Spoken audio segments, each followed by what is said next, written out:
It's frustrating and in a way demoralizing when you're at the start line of a race and you know what the outcome of the race is before it even happens.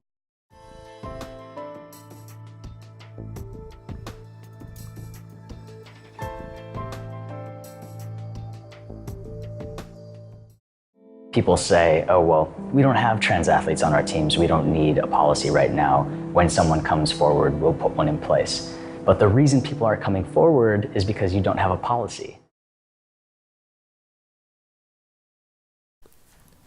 Some sport organizations require that transgender athletes undergo sex reassignment surgery to compete. In youth sport, the policy is that student athletes are not required to use any form of hormone therapy. NCAA policy states that transgender male athletes can compete without the use of hormone therapy.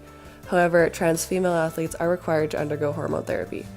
In the IOC, transgender females are required to A, state their gender, and B, maintain a strict testosterone level for 1 year prior to competition.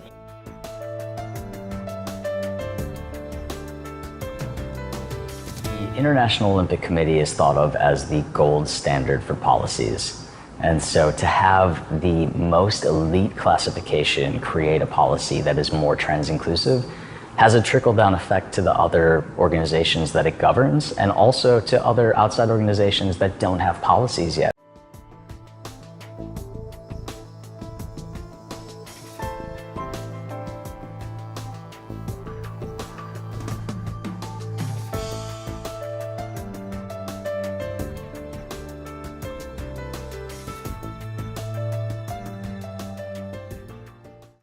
Yeah. 1,500 of the top male tennis players could beat Serena Williams. Yeah. So if even one of them decides to become identified, all you have to do, you don't have to fully transition or go through any surgery or anything like that. You just have to say, I identify as a woman. You need to be on hormones. You have hormonal treatment to reduce your testosterone levels to the required level, but you physically remain the same, and then you can compete in the women's sport.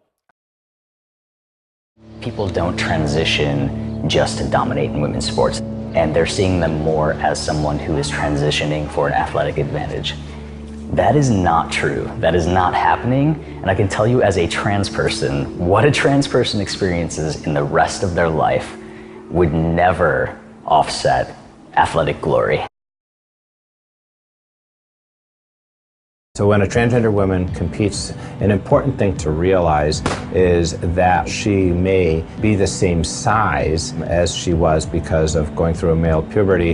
Her muscle mass has shrunk to female proportions. There is a lack of conversation about transgender people, especially in sport. Katrina Karkazis, a senior researcher at the Stanford Center for Biomedical Ethics, said it best. Sport is a very conservative domain. It's some of the last places where ideas about sex and ideas about gender get talked about and questioned. I feel nervous even talking about it because I'm always afraid that I'm going to get the language wrong.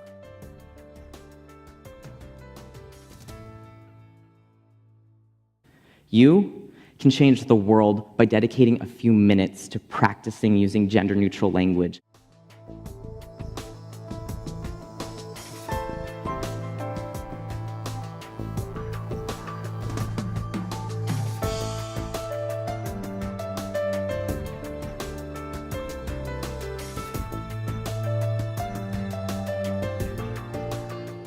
The 2013 LGBT Sports Summit created a guide for trans allies in sport. First, respect the individuals by using preferred gender pronouns, which recognizes that every trans person goes through a unique experience. Second, offer your support to the trans community. And lastly, educate others and be a role model by challenging societal gender norms.